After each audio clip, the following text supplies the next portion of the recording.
this is Heidi from Garden Crossings, and I am out in the butterfly house today. It is mid-December, and the girls have gone through and trimmed back pretty much everything in here.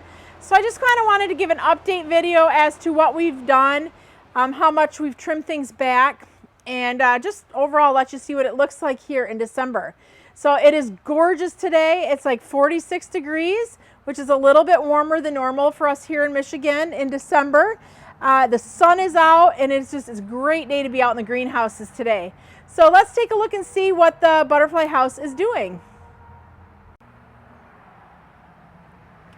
So all of the annuals have been removed from the butterfly house now at this point, and the only things that are left remaining would be perennials and shrubs. So I'm going to kind of just take a walk through and show you how far we've trimmed back some of the plants, and I'm going to kind of try to guess at what they are. Some are labeled, some are not. So some of them I'm going to try to identify based off of their foliage, and others, well, it'll be more of a guess. But let's take a look and see. So we have in this area here a bunch of different, this is the back to the fuchsia, the salvia. These have been trimmed back to about 4 inches or so. Now it is still a little bit warm in the greenhouse. There's no heat in here, but because of the sun, it kicks in a lot of heat. And so we do have fans running to cool it off. So we definitely want to let this space go dormant. But because of the sun, you can only control so much as far as the heat and the climate in here. This here, I think is I think this was an Aster, and this is trimmed back pretty much all the way to the ground, about 2 inches or so off the base. Here we have, this is an Escalapius. This is an annual Escalapius. So this was trimmed back to the ground, and you can see just the amount of heat that's in here has already kind of created some regrowth here.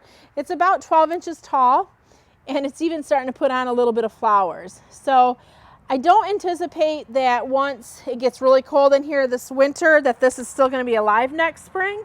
But if it is, that will be great, because one thing we were noticing with the annual Escalapius is that they certainly flower sooner and also flower longer. Head over to the wall here. These here are cone flowers that have been cut back. They're about 3 inches tall right now. So one thing I am noticing is there's still a lot of chrysalis in here. Unfortunately, it got too cold and they weren't able to hatch. So we'll have to come through and remove all of these chrysalis before next season, because monarch chrysalises aren't ones that overwinter. They have to hatch kind of in their same season or so. Here we have some sedum. The sedum has been trimmed back to, it's about 2 inches tall or so. This is the Pride and Joy sedum, so really low growing. You can also see some of the new growth in there, those little nubs, burgundy nubs, that's all the new growth. So that you see, and it stays like that in the winter also, even with our snow. But that's what the new growth of sedum looks like. Another Escalapius here. This one, I think this was the Escalapius hairy balls, so we'll let this stay in here. This is an annual as well. So we'll just kind of let it overwinter. Looking in here closely, I can see how there's some chrysalis hanging in here. Let's see, oh, there it is, right there. And there's another one. So those will have to get removed off this plant as well. We have some tall phlox. The tall phlox was trimmed back to about 6 inches tall. And I can see that it's trying to put on some new growth, but again, once it gets cold, all of this greenery should go brown for the winter dormancy cycle. We have some echinops. They were trimmed back. They're only about 4 inches or so tall as well. Here is another perennial Escalapius. Actually, no, I'm sorry. This is an annual Escalapius. So we'll see what this looks like. Again, it might die over the winter. It might do fine. We'll kind of see. I think though what I'll end up doing is, if this does make it through the winter, is I think I'm going to go ahead and trim it back a little bit further, just because it's so big that I would rather it start off a little bit smaller than so big next spring. Here we have the Pugster butterfly bush. These we just kind of gave a light trimming to. Because they're inside the greenhouse, they are more protected than if they were outdoors here in our Zone 5 garden. So we did give them a little bit of a trim, and we'll see how they come back. They should come back fine, but outdoors we don't typically trim the butterfly bush here in our Zone 5-6 area. We wait until the spring to do so. Along the back plastic there, we have hollyhock. And the hollyhock have all been trimmed back to about 4 inches as well. So those will come back again next spring nicely. Here's another butterfly bush, just lightly shaped up. I'm walking through cobwebs here, it's gross. Along the base of this butterfly chair, we have agastache or hyssop. And this has been trimmed back to about 4 to 6 inches. Another Escalapius, we trimmed that one back a little further. Knocking spider webs down. This here, I believe, was, I'm not even going to guess, but it was trimmed all the way to the ground. We have another. Let's see, what is this guy? Oh, Purple Illusion, Veronica. Veronica, it was trimmed back all the way to the ground. We have the Firefly Sunshine Yarrow, Achillea. That was trimmed back to about 4 inches. Let's see what this guy here is. Oh, another Purple Illusion, trimmed back pretty much to the ground, as was this one. The aquapots have been emptied out. So if you remember from the last videos, they were gorgeous and just chock full of huge annuals. We've removed all the annuals from the pot, and also we've removed all the soil. So that way, if we do get any freezing and thawing here in the greenhouse, we don't have to worry about the water and the soil freezing and thawing and potentially cracking that pot. Here we have a couple cone flowers. They've been trimmed back to about 2-3 inches. Some more salvia, about 4 inches or so.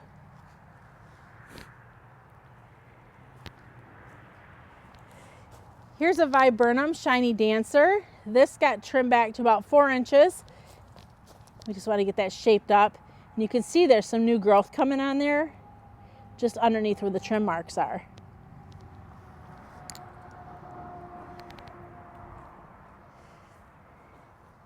Here's another sedum that's been trimmed all the way back to the ground.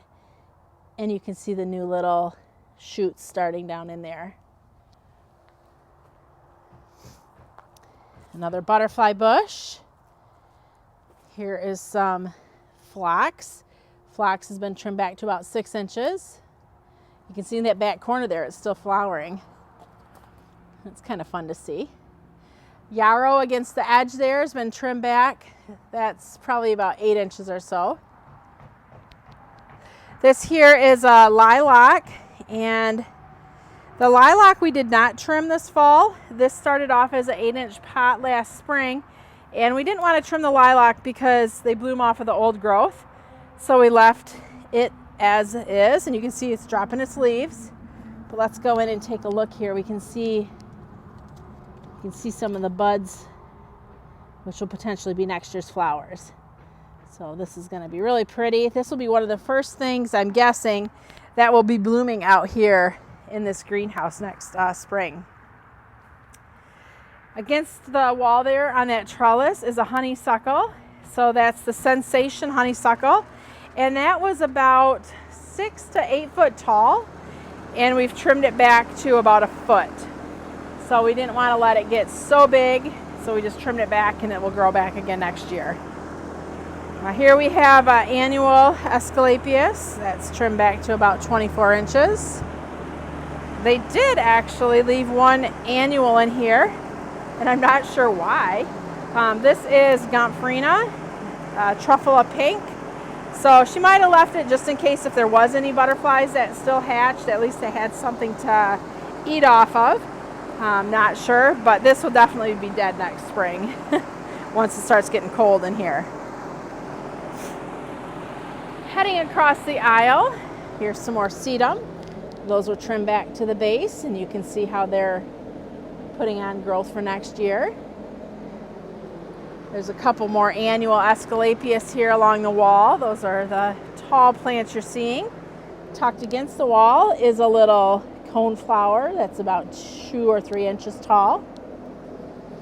In the corner there is the Pugster Periwinkle butterfly bush. That was just nicely shaped to about 24 inches. In the corner, we have a cluster of coneflowers, and those have all been trimmed back to about 2 inches. Here's another beautiful opening act phlox, and that was trimmed back, and that's about 6 inches tall right now, as is that one. Across the aisle here, this is another Pugster butterfly bush. This one's lost all of its leaves, and that's about 18 inches tall. Behind it is the Caryopteris, and the Caryopteris has been lightly shaped, and it's about 18 to 20 inches tall, about 24 inches wide. Along the plastic there, we have some more coneflowers, along with some leucanthemum. The leucanthemum have been trimmed back to about 2 or 3 inches or so. So those will come back next year. You may notice we've got these 3 little pots sitting in the ground, and you're wondering, what are those for? So we were going to try to bring in some black swallowtail butterflies, and in doing so, we were going to need like fennel and dill, and we were going to drop them in these pots that have these drippers in them, knowing that the fennel and the dill isn't going to like last all season. We'd have to kind of keep replacing it and cycle the plants through. So this was going to give us the opportunity to just drop them in and replace them as they needed to be replaced without having to dig a new hole every time. And then those plants also seem to dry out faster than a lot of the other plants in here. So that's why they have a drip line. That way they were getting more water than what some of the other plants were getting. We have a Spirea, that's the yellow plant you're seeing there. That was trimmed back to about 18 inches tall, and it's about 36 inches wide. Here we have a Monarda, and that was trimmed back to the ground, and what you're seeing there is all new growth for next year. There's a couple beautiful Heuchera. We really didn't do much trimming on those. They just kind of do their own thing and don't need a lot of trimming. We've got another Monarda here that was trimmed back to the ground. Nepeta, or catnip, this was trimmed back to about 6 inches. So they just kind of give it like a nice trimming, and actually all of this growth is probably new growth since they trimmed it about a month or so ago. So there's just enough heat in here to keep it growing. So this actually could get trimmed back a little bit more if we wanted to. We've got some more Monarda. And we can see how this one is kind of spreading a little bit. This one was trimmed back to the base. We have an annual Escalapius back there. That's about 24 inches tall. Some more sedum. These are kind of looking gnarly looking. Those clumps could all get kind of broken off here. But if you look in close to the base, you can see there's all that new growth. Especially on this one here. Look at all that new growth in there. So sedum are kind of cool to watch. Here we have some more Veronica, trimmed back to about 2 inches or so. Pugster butterfly bush. These range anywhere from 12 to 18 inches. Moving along, you can probably tell that a lot of the plants that are in here, there's a lot of repetition going on. And that's because we purposefully planted plants that attract butterflies. So the coneflowers, the Veronica, butterfly bushes, they're all over the place because those are just really nice plants to have in a butterfly garden. Here's some more coneflower that are trimmed down to about 2 inches. Along the back wall, some more hollyhock, and they are about 6 to 8 inches right now. Some more Nepeta. And that's looking really nice. A butterfly bush that was trimmed to about 18 inches. see here. On this side of the bench, we have Agastache or Hyssop, and that's about 4 inches tall. The 3 clumps in front of us is Allium Millennium, and those are about 3 inches tall as well, that they've been trimmed down to.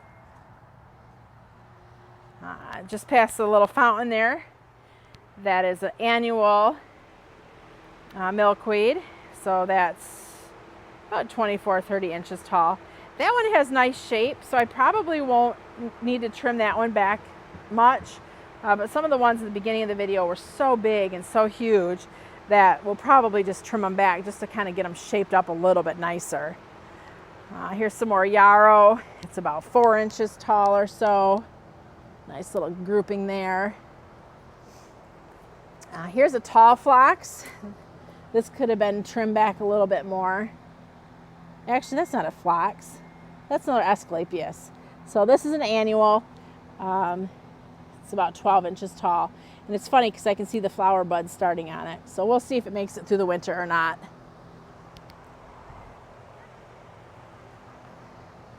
Here's some tall phlox. This is the Luminary Ultraviolet. And this has been trimmed back to about 4 inches. Some more Shasta daisies here. Some Whoopsie daisy. They're about 2 to 3 inches. Here is Perennial Milkweed, and this one we trim back to about 6 inches. I anticipate the new growth will come from the base of this plant. Here's another one of our aqua pots that we've emptied out. We've removed all the soil and water from it, so that way we can start fresh again next spring. Here's another little grouping of Cat's Pajamas Nepeta. This is about 3 to 4 inches tall, so that was trimmed back quite a ways. Some more cone flowers, about 4 inches, 2 to 4 inches. Here is a spice bush. This did not grow very well. We hope to eventually maybe have some spice bush swallowtails, but before we do, we got to get this plant bigger so that they have a host plant to be able to live off of. Here's another annual Escalapius, and then planted behind it are 3 of the Miss series of butterfly bushes, Miss Violet, Miss Ruby, and Miss Pearl, and they've all been trimmed back to 2 foot tall. So again, with the butterfly bushes, if these were outdoors here in Michigan, we would not be trimming them back, but because they are in a protected greenhouse, we felt it was safe to trim them back. So definitely got this butterfly house cleaned up, plants trimmed, and it ready for next spring. So we'll continue to watch and see how it does through the winter. Not much heat is going into here besides any natural heat coming from the sun. And even with that, we have the fan running. You might have heard it earlier. And that's just to keep it cool in here. We don't really want it to get warm because we want all these plants to go to sleep for the winter. So it's important that you let your perennials and shrubs sleep because a lot of them need to have that dormancy cycle to be able to properly bloom again the following season. So hopefully this is, if you find this interesting, I know every season has a little bit of different goings on, and even though it's not very flowerful and pretty like it was in some of the earlier videos, this definitely is in its own season right now of winter. So if you have questions or comments, leave them below. I'd love to help answer any questions that you may have. And if you are on YouTube right now and you haven't subscribed, be sure to do so. That way you will get alerted whenever we post our next video. This is Heidi from Garden Crossings.